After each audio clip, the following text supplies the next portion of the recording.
Sarath, Benjamin നെതന്യാഹുവിനെ കുറിച്ചാണ് സംസാരിക്കേണ്ടത്. Benjamin Netanyahu കഴിഞ്ഞ കുറച്ചധികം നാളുകളായി ഇലക്ഷൻ ഇല്ലാതെ ഇസ്രായേലിൽ തുടരുന്ന പ്രധാനമന്ത്രി എന്ന രീതിയിലാണെന്നും അദ്ദേഹം സ്വേച്ഛാധിപതിയാണെന്നും ഇസ്രായേലിലെ ഒന്ന് ഹമാസ് ഭീകരർ പിടിച്ചുകൊണ്ടുപോയ ഹോസ്റ്റേഴ്സിനെ തിരിച്ചു കൊണ്ടുവരാൻ സാധിച്ചില്ല എന്നൊക്കെ പറഞ്ഞ് അതിൻ്റെ പോപ്പുലാരിറ്റിയിൽ ഒരു വലിയ ഇടിവ് സംഭവിച്ചിരുന്നു. മാർച്ചിൽ നടത്തിയിട്ടുണ്ടായിരുന്ന ന്യൂസ് 12-ൻ്റെ സർവേയിലടക്കം അദ്ദേഹത്തിൻ്റെ പോപ്പുലാരിറ്റി കുറഞ്ഞതായുള്ള റിപ്പോർട്ടുകൾ വന്നിരുന്നു. പക്ഷേ ഇപ്പോൾ വരുന്ന റിപ്പോർട്ടുകൾ അനുസരിച്ച് നെതന്യാഹുവിന് രാജ്യത്തിനുള്ളിലുള്ള പോപ്പുലാരിറ്റി വർദ്ധിക്കുന്നതായും ജനങ്ങൾക്കിടയിൽ വിശ്വാസം നേടുന്നതായുമുള്ള കണക്കുകൾ വരുന്നുണ്ട്. നെതന്യാഹുവിൻ്റെ ഒരു ലോങ് ഒരു പൊളിറ്റിക്കൽ കരിയറിൽ എല്ലായിടങ്ങളിലും ഒരുപാട് അപ്പ് ആൻഡ് ഡൗൺസ് വന്നിട്ടുള്ള ഒരാളാണ്. ഒരു ഘട്ടത്തിൽ പ്രധാനമന്ത്രിയായിരിക്കെ തൊട്ടടുത്ത തെരഞ്ഞെടുപ്പിൽ പരാജയപ്പെടുകയും പിന്നീട് ബിസിനസ്സിലേക്കും തിരിഞ്ഞ നെതന്യാഹു 2000-ൻ്റെ ആദ്യഘട്ടങ്ങളിലാണ് പിന്നീട് പൊളിറ്റിക്സിലേക്ക് തിരിച്ചെത്തുന്നത്. ഈ ഘട്ടത്തിലൊക്കെ തന്നെയും പിന്നീട് തുടർച്ചയായി പ്രധാനമന്ത്രിയാവുന്നു. ചില ഘട്ടങ്ങളിൽ അതിന് സാധിച്ചിട്ടില്ല. ഉൾപാർട്ടിയിൽ പ്രശ്നങ്ങളുണ്ട്. കഴിഞ്ഞ ദിവസം തന്നെ നെതന്യാഹു ഗവൺമെൻറ് താഴെ ഇറങ്ങണമെന്നും ഇലക്ഷനെ ഫേസ് ചെയ്യേണ്ടതുണ്ടെന്നും പറഞ്ഞ് ഇസ്രായേൽ പാർലമെൻറ്റിലടക്കം പ്രമേയം വന്ന സമയത്തിനുള്ളിലാണ് ഈ അറ്റാക്കുകളൊക്കെ ആരംഭിക്കുന്നത്. അപ്പം ഇപ്പോൾ ഉള്ള ഒരു ട്രെൻഡ് എന്ന് പറയുന്നത് നെതന്യാഹുവിൻ്റെ നേതൃത്വത്തിൽ ഇപ്പോൾ നടത്തുന്ന അറ്റാക്ക് അവരുടെ ഇസ്രായേൽ എന്ന് പറഞ്ഞ രാഷ്ട്രത്തിൻ്റെ സോവറിനിറ്റിയെ, സുരക്ഷയെ, ജനങ്ങളുടെ ആകത്തുകയിൽ അവരുടെ സംരക്ഷണം നെതന്യാഹുവിൻ്റെ കയ്യിൽ ഭദ്രമാണ് എന്ന തരത്തിൽ ജനങ്ങൾ വിശ്വസിക്കുന്നു. തിരിച്ചൊരു പോപ്പുലർ ഫിഗറിലേക്ക് ഇസ്രായേലിനുള്ളിൽ നിന്ന് തന്നെ നെതന്യാഹു വരുന്നതായാണ് റിപ്പോർട്ടുകൾ. ഇവിടെ നെതന്യാഹുവിന് നമ്മൾ ഇസ്രായേലിന് മാത്രമായിട്ട് കണക്കെടുക്കുമ്പോഴാണ്, പക്ഷേ ഇപ്പോഴത്തെ അവസ്ഥയിൽ നെതന്യാഹുവിന് കിട്ടുന്നൊരു വാല്യൂ ഉണ്ട്. അതിൻ്റെ കാരണം നമുക്കറിയാം, ഇറാൻ കൈക്കൊള്ളുന്ന അവരുടെ ഒരു മതത്തെ അടിച്ചേൽപ്പിച്ച ഒരു ഏറ്റവും നല്ലൊരു ജനതയായിരുന്നു ഇറാനിലുള്ളത്. നമുക്കറിയാം, അവർ ഫാഷൻ ലോകത്തായാലും എല്ലാം കൊണ്ടും 70കളിലെ എല്ലാം കൊണ്ടും 70കളിലെ ഇറാൻ എന്ന് പറയുമ്പോൾ ആരെയും അതിശയിപ്പിക്കുന്ന ഒരു ഇതായിരുന്നു. ഇപ്പോൾ നേരത്തെ പറഞ്ഞ പോലെ ഈ ഒരു ഖുമേനിയും തമ്മിലുള്ളൊരു അവരുടെ ഭരണത്തിന് കീഴിൽ വന്നില്ലായിരുന്നുവെങ്കിൽ ഇറാൻ ഇന്ന് നമ്മൾ കാണുന്നതിനേക്കാളും അപ്പുറം എത്തുമായിരുന്നു. നമ്മൾ ആലോചിച്ച് നോക്കുക, 83 കഴിഞ്ഞതിന് ശേഷമാണ് അവിടെ നിർബന്ധിതമായിട്ട് ഈ ബുർഖകൾ ധരിക്കണം, അല്ലെങ്കിൽ അത് അങ്ങനെ പാടുള്ളൂ എന്ന് പറഞ്ഞിട്ട് ആ ഒരു മൊത്തത്തിലൊരു പുതപ്പിട്ട അവസ്ഥയിലായിരുന്നു ഇറാൻ അങ്ങനെ കൊണ്ടുവന്നത്. അപ്പോൾ അവിടെ നിന്നാണ് ഇറാന്റെ ഒരു പതനത്തിന്റെ തുടക്കം വന്നത്. അതുപോലെ തന്നെ ലോകമാകെ അത് വ്യാപിക്കുന്നു എന്ന് വരുന്നുണ്ട്.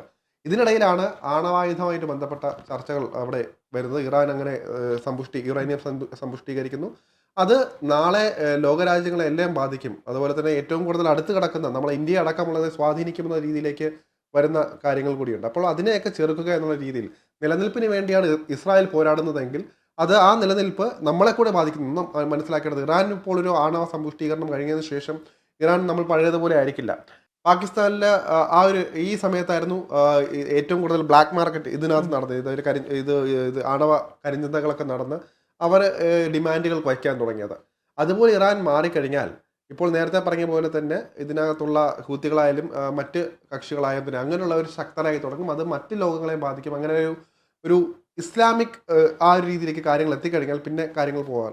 അപ്പോൾ അതുകൊണ്ട് തന്നെ ഇതിനെതിരെ പോരാടാൻ ഇപ്പോൾ നിലവിൽ അവരുടെ ഒരു നിലനിൽപ്പിന് വേണ്ടി പോരാടുന്ന നെതന്യാഹുവിലൂടെ കഴിയുന്നെങ്കിൽ ലോകം മൊത്തം അത് അംഗീകരിച്ചുകൊണ്ടിരിക്കുകയാണ്. നമ്മളടക്കം അതിനെ സസൂക്ഷ്മം നിരീക്ഷിക്കുന്നത് അതുകൊണ്ടാണ്. ഇപ്പോൾ അമേരിക്ക അടക്കം എന്തുകൊണ്ടാണ് ഇപ്പോൾ ചേരുന്നത്, ഇസ്രായേലിൻ്റെ തീരുമാനങ്ങളോട് ചേരുന്നതും അതുകൊണ്ട് തന്നെയാണ്. ഇപ്പോൾ നിലവിൽ ഇപ്പോൾ ഈ ഒരു കാര്യത്തിന് നേരിട്ടിറങ്ങി തിരിക്കാൻ ശേഷിയുള്ളതും അതുപോലെ തന്നെ ഒരു റിസൾട്ട് കിട്ടുന്നതും നെതന്യാഹു ഇറങ്ങിയതുകൊണ്ടാണ്. ഇപ്പോൾ നേരത്തെ പറഞ്ഞ പോലെ തന്നെ യുറേനിയം സമ്പുഷ്ടീകരണം അവിടെ തകൃതിയായിട്ട് നടക്കുമ്പോഴും ഒരു ആക്രമണം അഴിച്ചുവിട്ട് അവിടെ അമേരിക്ക ഉൾപ്പെടെയുള്ള രാജ്യങ്ങളെ കയറ്റി ഒരു വലിയ ആക്രമണം ഇറാന് നേരെ നടത്താൻ പോകുന്നുണ്ടെങ്കിൽ അത് ഇറാന്റെ സർവനാശം കൊണ്ടല്ല, അവിടുത്തെ ജനതയെ ഒന്നും മറന്നിട്ടല്ല. അവർ നടത്തുന്ന നടപടികളിൽ അടിയന്തരമായിട്ട് നിർത്തലാം, എന്നാൽ മാത്രമേ നമുക്ക് നിലനിൽപ്പുള്ളൂ. ആ രീതി ഉള്ളതുകൊണ്ടാണ് അപ്പോൾ ഇസ്രായേൽ തന്നെ ആ തരത്തിലേക്ക് എത്തിപ്പെട്ടതും നെതന്യാഹു ഇങ്ങനത്തെ കാര്യങ്ങളിലെ ഏർപ്പാടാണ്. അതുകൊണ്ട് തന്നെയാണ് ഇപ്പോൾ എല്ലാ രാജ്യങ്ങളും നെതന്യാഹുവിനെ ഉറ്റുനോക്കുന്നത്, നെതന്യാഹു ഒരു വാർത്താതാരമായിട്ട് മാറുന്നത്, നെതന്യാഹുവിനെ ഇപ്പോൾ പ്രതികൂലിച്ചവർ പോലും അനുകൂലിക്കുന്നത്. അതൊക്കെ ആ ഒരു കാര്യം കൊണ്ടാണ്. കഴിഞ്ഞ ദിവസം ജൂൺ 13-നാണ് ഈ വാർ അല്ലെങ്കിൽ ഈ സംഘർഷത്തിന്റെ ഒരു എസ്കലേഷൻ സ്റ്റാർട്ട് ചെയ്യുന്നത്.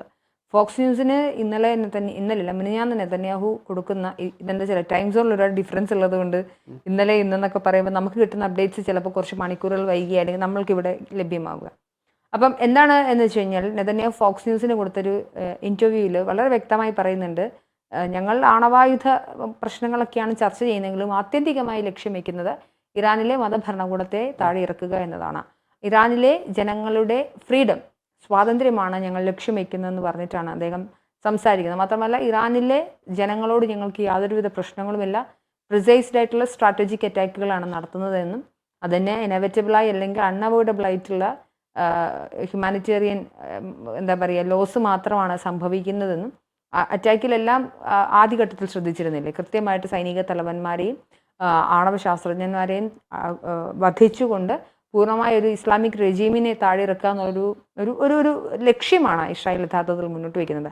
എത്ര കണ്ട് നടക്കും എന്നൊന്നും നമുക്കറിയില്ല. ഇപ്പം ഇറാഖിലെ പോലെയോ അല്ലെങ്കിൽ ഈ പറഞ്ഞതുപോലെ ലെബനനെ പോലെയോ അല്ലെങ്കിൽ സിറിയ പോലെയൊന്നുമല്ല, കുറച്ചുകൂടി ഒരു പരമാധികാര രാഷ്ട്രസങ്കല്പം കുറച്ചുകൂടി ഊട്ടിയുറക്കപ്പെട്ട ഒന്നാണ്. മാത്രമല്ല ഇവർ വളർത്തിവിടുന്ന മിലിഷ്യ ഗ്രൂപ്പുകളെല്ലാം ഇവർ വളർത്തിവിടുന്ന മിലിഷ്യ ഗ്രൂപ്പുകളെല്ലാം ഇറാന് പുറത്തുമാണ്. ആരും ഉള്ളിൽ കടന്നുള്ള വിഘടനവാദ പ്രവർത്തനങ്ങൾ കുറവാണ്. പക്ഷേ ഈ പറഞ്ഞതുപോലെ ഇറാനിലെ പരമോന്നത നേതാവിനെതിരെയും അവിടുത്തെ സർക്കാരിനെതിരെയും പപ്പൽ ഭരണകൂടത്തിനെതിരെയും കൃത്യമായിട്ടുള്ള ജനവിരുദ്ധ വികാരമാണ്. അത് മഹ്സ അമനി വിഷയം അടക്കമുള്ള വിഷയങ്ങളിൽ ആളുകളുടെ വ്യക്തിപരമായ താല്പര്യങ്ങളിലേക്ക് കടന്നു കയറുന്ന കാര്യങ്ങളിലെല്ലാം ഉണ്ട്. അപ്പം അതിനെ നെതന്യാഹുവിന് മുതലെടുക്കാൻ കൂടി സാധിച്ചാൽ ഇസ്ലാമിക് റെജീമിനെ താഴെ ഇറക്കാൻ പറ്റുമെന്നൊരു കാര്യമാണ് അദ്ദേഹം മുന്നോട്ട് വയ്ക്കുന്നത്. ഞാൻ പറഞ്ഞു വന്നത് അദ്ദേഹം മുന്നോട്ട് വയ്ക്കുന്ന ആശയം ആത്യന്തികമായി ഒരു ആധുനിക ലോകരാഷ്ട്രം മുന്നോട്ട് വെക്കേണ്ടുന്ന സ്വാതന്ത്ര്യവും ജനാധിപത്യവും എന്താ പറയുക വ്യക്തി സ്വാതന്ത്ര്യവും കൂടി ഉള്ളതാണ്. അതുകൊണ്ട് തന്നെ അദ്ദേഹത്തിൻ്റെ ഒരു പോപ്പുലാരിറ്റി ഇസ്രായേലിനുള്ളിൽ മാത്രമല്ല പൊതുവിൽ വർദ്ധിക്കുന്നുണ്ട്. നമ്മുടെ നാട്ടിൽ CPM-കാരൊക്കെ അദ്ദേഹത്തെ തെമ്മാടി രാഷ്ട്രമെന്നും അല്ലെങ്കിൽ നെതന്യാഹു സൈനിക ഭീകരനാന്നൊക്കെ പറയുന്ന സമയത്ത് ഇവർക്കൂടെ 10 വോട്ട് കിട്ടാനാണ്, അതിൽ നമുക്കറിയാം. മാത്രമല്ല G7 രാഷ്ട്രങ്ങളടക്കം നെതന്യാഹുവിന് ഇസ്രായേലിനും പിന്നിൽ അണിനിരക്കുന്ന ഒരു സാഹചര്യം ഉണ്ടാകുന്നു. അതുകൊണ്ട് അദ്ദേഹത്തിൻ്റെ പോപ്പുലാരിറ്റി വർദ്ധിക്കുക മാത്രമല്ല ജനങ്ങളിൽ ഒരു എന്താ പറയുക ഒരു വിശ്വാസ്യത, ഒരു നേതാവിന് ആത്യന്തികമായി നേടാൻ സാധിക്കുന്നുണ്ട്. ഇറാനിലെ ഒരു വലിയൊരു സംഘവും അതിനകത്ത് പ്രതീക്ഷ അർപ്പിക്കുന്ന ഒരു കാര്യമാണ്. അതിനകത്ത് അവരെ സംബന്ധിച്ചുള്ള അവരുടെ ജീവൻ നഷ്ടപ്പെടുന്നതിനെക്കാട്ടി അവർ എന്ത് പറയാനാണ്, എല്ലാ ദിവസവും അവർ മരിച്ചുകൊണ്ടിരിക്കുന്ന ഒരു അവസ്ഥയാണ്. ഒന്ന് ആലോചിച്ച് നോക്കുക, അവരുടെ സ്വാതന്ത്ര്യം നടക്കുന്നില്ല. 2022 നമ്മൾ കണ്ടതാണ് കലാപമുള്ള സ്ത്രീകൾ ഒരുപാട് പേര് മരിച്ചു വീഴുന്നു. പോലീസ് സ്റ്റേഷനിൽ നീതിയും ന്യായവും വേറെയാണ്, അവിടുത്തെ കാര്യങ്ങളൊക്കെ നിയമവും എല്ലാം വേറെ തരത്തിലാണ്. അപ്പോൾ ഒന്ന് ആലോചിച്ച് നോക്കുക, ഒരു വലിയ സ്വാതന്ത്ര്യം അനുഭവിച്ചിരുന്നവർ പെട്ടെന്ന് അത് മാറുന്നു. മുൻ പരമ്പരകളിലുള്ളവരെല്ലാം തന്നെ അത് അനുഭവിച്ചിരുന്നു. അങ്ങനെയുള്ളവരുടെ അടുത്തേക്ക് അവർ രക്ഷ തരാൻ പിന്നെ രക്ഷകനായിട്ട് ആരുണ്ട്? അപ്പോൾ ഒരു ചോദ്യത്തിലാണ്.